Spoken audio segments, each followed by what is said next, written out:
Vyberieme sa spoločne na Finisterrae, koniec zeme. Tak toto miesto nazvali Rimania.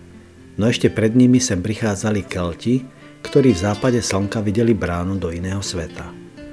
Verili, že tu, na okraji zeme, sa duša lúči so starým životom a vstupuje do nového.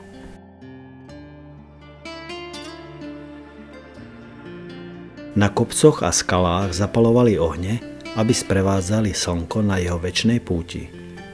Dnes je obľúbené medzi pútnikmi, ktorí si chcú predĺžiť svoju púť až k majáku na mise Fistera a k pláži Marte Fora.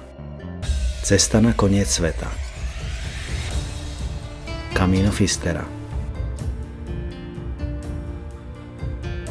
Pondelok 5. augusta 2022.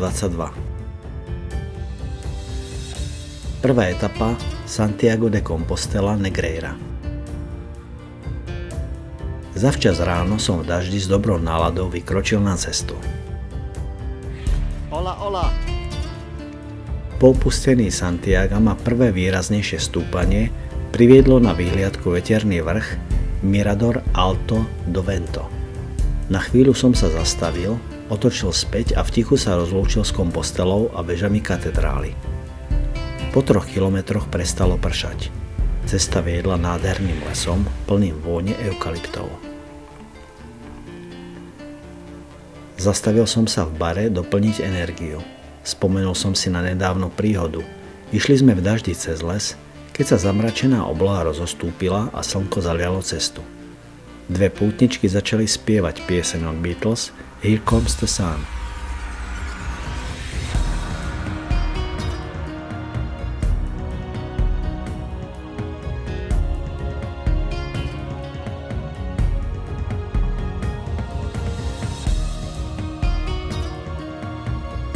Asfaltová cesta ma priviedla do malebného Ponte Maceira.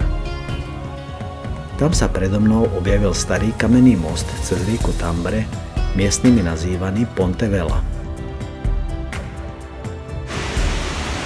Pozdravujem z Ponto Maceiro. Nádherné miesto. Dlho som obdivoval jeho kamenné oblúky, rieku s malým vodopádom a zrúcaninu vodného mlyna.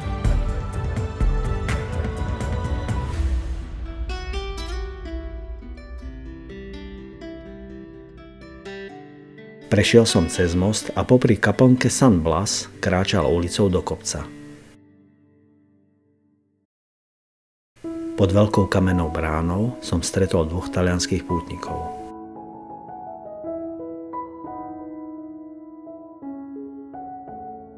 Popri poliach som šiel ďalej až do miesta Negreira. Ubytoval som sa v alberge Alecrim.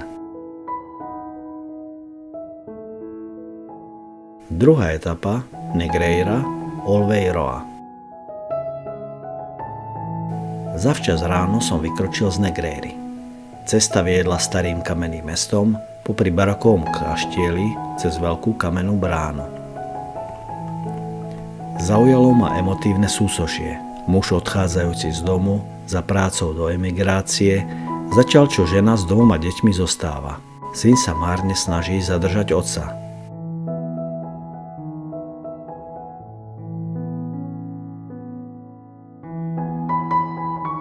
Spustil sa vytrvalý dážď.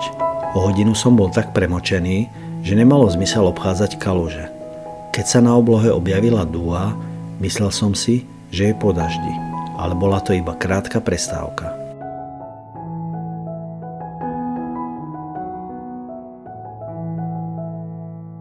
Stretol som Rakúšana Sebastiána. Na hlave mal slamený klobúk, na ceste bol už pár mesiacov. Bolo fajn dať si pivo v malej krčme a rozprávať sa o živote, o cestách, o tom, prečo vlastne kráčame. Cesta pokračovala popri kamenných domoch a stádach dobytka, ktoré bolo cítiť ešte skôr, ako sme ich videli.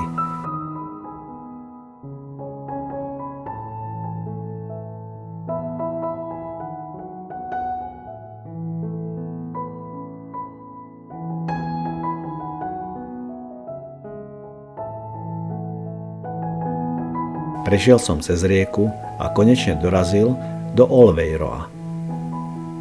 V reštaurácii pri Alberge som si dal horúcu polievku a dlho sedel pri prázdnom tanieri. Unavil ma viacej dážď alebo prejdených vyše 37 km. Tretia etapa Olveiroa C. Dobré ráno, tretia etapa zo Santiago de Compostela do Fistery. Krásna príroda, dole hučí rieka. Uvidíme, kam to povedie. Cesta viedla k horizontu, kde sa týčili veterné mlyny. Zďaleka vyzerali ako malé veterníky, ale zblízka to boli skutoční obry. Prekročil som malú riečku, kde pútnici zanechali odkazy. Nikdy nekračaš sám.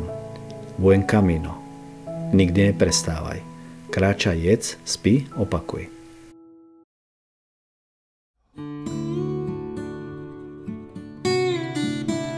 Popri ceste sa pásli stáda hovädzieho dobytka s impozantnými rohmi. Potom prišla dôležitá križovatka.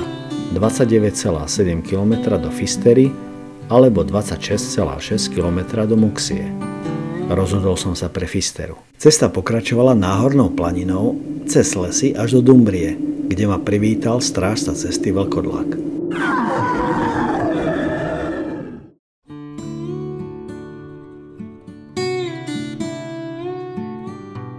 Ďalej som míňal kostolíky, stretával pútnikov i cyklistov a cesta bola lemovaná rozkvitnutými kríkmi.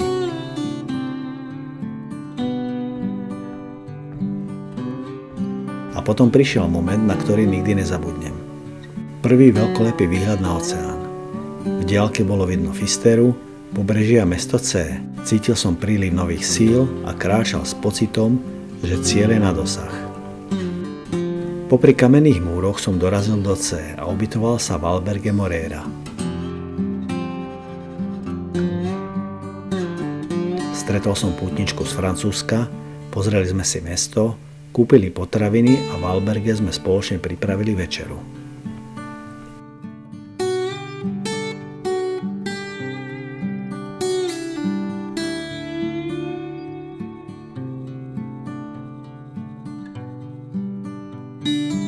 Štvrtá etapa C. Fistera.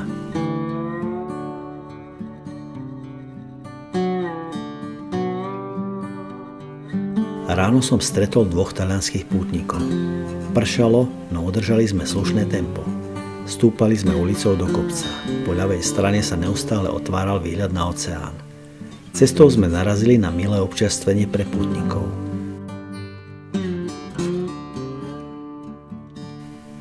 Odbočil som na pláž, kde som zastal, aby som obdivoval nekonečnú hladinu oceána. Pozdravujem z pláže, je trochu po sezóne, ale ináč nádherná pláž. Na ďalšej pláži sa v diaľke objavilo stádo kosatiek, ktoré plávali z jedného konca zálivu na druhý. Spočiatku som si myslel, že sú to delfíny. Pred chvíľou som videl plávať delfíny.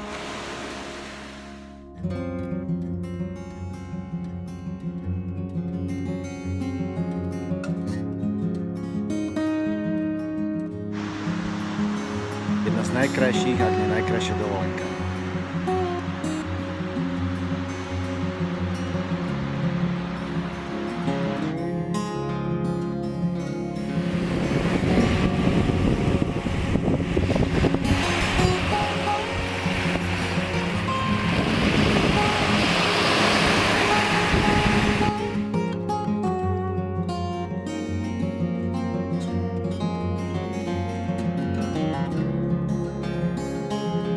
Obloha sa medzi tým vyjasnila, slnko preniklo cez oblaky a na odpočívadle som si mohol osušiť mokré veci. V diaľke sa už rysoval polostrov Fistera. Posledné kilometre ubiehali ako vo sne. Kráčal som s nezvyčajnou ľahkosťou, až kým sa predo mnou konečne neobjavilo mestečko Finistere. Mal som dostatok času a tak som sa okúpal v Atlantiku. Slaná voda, studená a oživujúca, zmila všetku únavu z cesty. Po ubytovaní v Alberge som vyrazil na koniec polostrova k majaku. Cestou som sa zastavil na obed v malej reštaurácii, kde dvaja miestni gitaristi hrali melancholické galicijské melódie.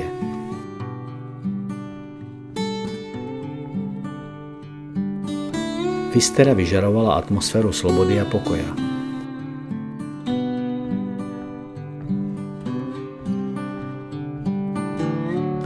Stretol som Čecha Viktora, ktorému miestni hovorili El Čeko. Pred rokmi sem prišiel peši z Prahy so svojím psom Oldou a už tu zostal. Pozval som ho na obed a on mi daroval žraločí zub a barfúty. Viktor išiel kus cesty spolu so mnou až ku kostolu Santa Maria de Areas, kde stojí záhadná gotická socha Krista, a ktorej podľa legendy stále rastú vlasy a nechty. Rozlúčili sme sa a pokračoval som ďalej popri soche pútnika, kde som sa na chvíľu zastavil a uvedomil si, že sa moja cesta blíži ku koncu.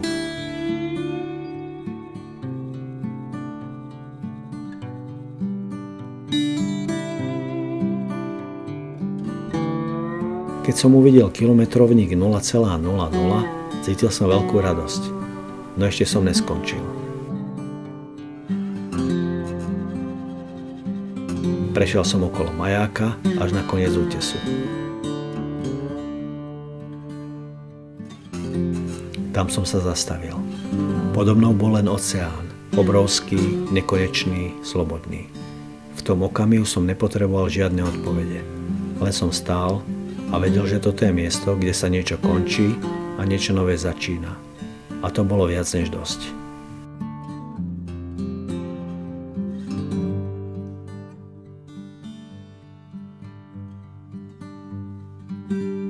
Na útese sedeli pútnici. Medzi nimi som spozoroval Sebastiana. Ten istý ošumelý klobúk, ten istý úsmev. Fistera. Sebastian. V kaviarni o semaforo sme si dali pivo. Hovorili sme o pláži Praia do Mar de Fora, o poslednom rituáli pútnikov, čo tu pália, čo im už neslúži, zničené topánky, staré mapy, listy od ľudí, ktorých cesty sa rozišli. Máš čo spáliť? Spýtal sa. Moje Merino veci určite nespálim. Sebastian sa zasmial. Dobre, Peregrino. Tiež je to posledné roky nelegálne. A tak sme vykročili. Cesta od majáku viedla do kopca a potom sme ju uvideli. Pláž, rozloženú ako záverečná scéna dlhej cesty. Na horizonte sa tiahli kopce, ich obrys pripomínal draka skloneného nad vodou, ako by pil vodu z oceánu. Bežali sme dole kopcom. Slnko viselo nízko, oranžové a mäkké, ako by ho mal oceán každú chvíľu pohltiť.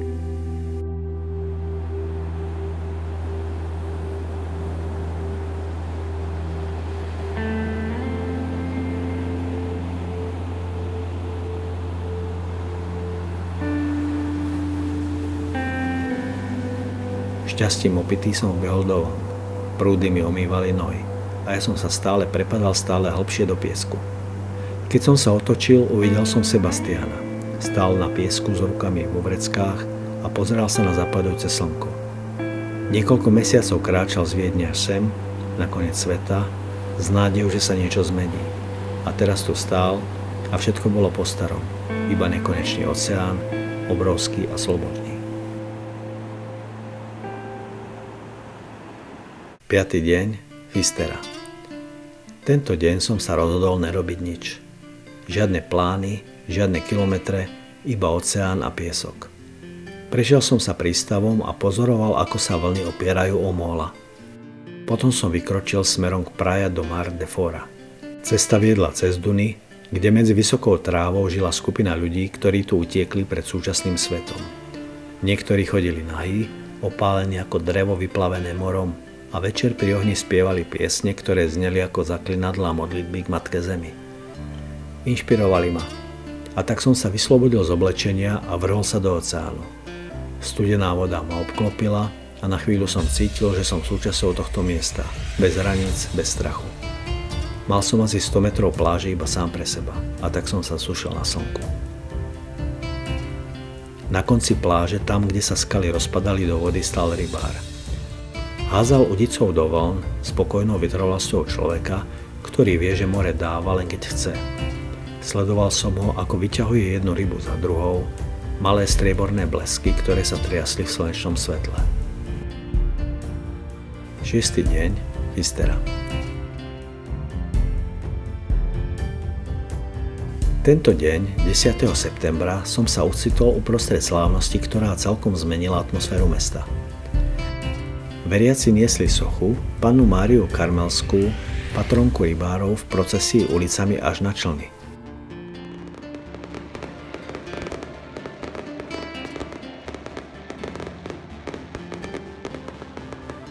Na mori ju sprevádzala flotila lodí, kým sa modlili za tých, ktorí sa už z mora nikdy nevrátili. Bol to silný a dojemný okamih, spojenie viery, mora a tradície, aké nájdeš len tu, na konci sveta.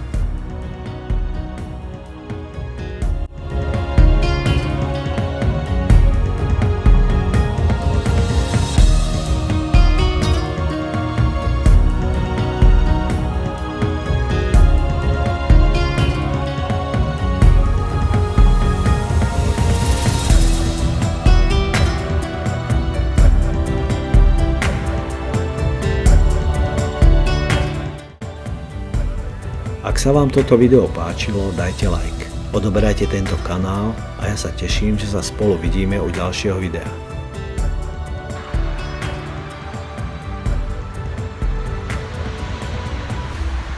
Stálo to za to.